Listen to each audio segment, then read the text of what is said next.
आता गावाकडील बातम्यांचा वेगवान आढावा घेऊयात। भूमी येथील दूध भेसळ प्रकरणाचा तपास सखोल व्हावा यासाठी सामाजिक कार्यकर्ते रविराज साबळे यांनी आयुक्त तुकाराम मुंढे यांची भेट घेतली।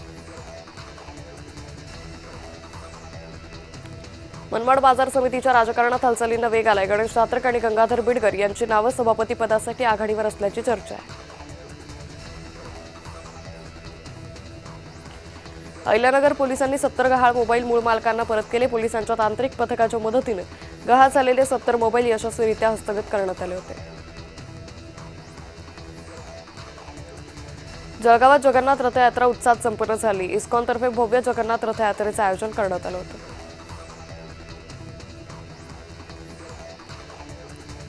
श्रीरामपुरातील गुन्हेगारी विरुद्ध पोलीस ऍक्शन मोडवर आले। गुन्हेगारीला आळा घालण्यासाठी सातत्याने पोलीस कारवाया सुरू आहेत।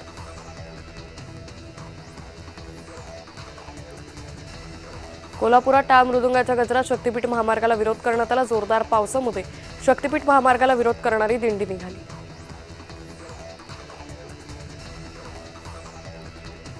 सेफ्टी टँकमध्ये बुडून 1.5 वर्षीय मुलाचा मृत्यू झालाय। शिव अविनाश हितापूर असं या चिमुकल्याचं नाव आहे। या घटनेमुळे परिसरात खळबळ माजली आहे।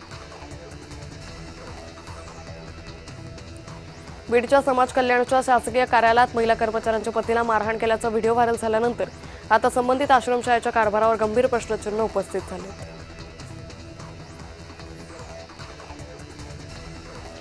जगद्गुरू संत तुकाराम महाराज यांच्या पालखीचं माजी मंत्री हर्षवर्धन पाटलांनी स्वागत केलं। नव्यानं खरीपाचं पीक कर्ज उपलब्ध करून देणं या गोष्टी सरकारने तात्काळ कराव्यात अशी प्रतिक्रिया त्यांनी दिली। सोनम वांगचुक यांच्या उपोषणाच्या समर्थनार्थ मलकापूरच्या नागरिकांनी रस्त्यावर येत आंदोलन केलं। यावेळी आंदोलनावेळी सोनम वांगचुक यांच्या मागण्या मान्य करण्याची मागणी केली। हिंगोलीत शक्तीपीठ महामार्ग रद्द करण्यासाठी शेतकऱ्यांची समृद्धी दिंडी निघाली। मुख्यमंत्री महोदयांना सद्बुद्धी मिळावी आणि शेतकऱ्यांच्या जमिनी वाचाव्यात अशी मागणी करण्यात आली।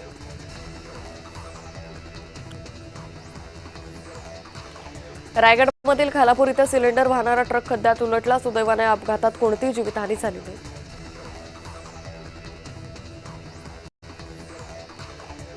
टाळ मृदुंगाच्या गजरात संत श्री गजानन महाराज पालखीचं सोलापूर शहरात उत्साहात आगमन झालं। महापालिका आयुक्त डॉक्टर सचिन ओंबासे, पोलीस आयुक्त एम राजकुमार यांच्यासह मान्यवरांची उपस्थिती होती।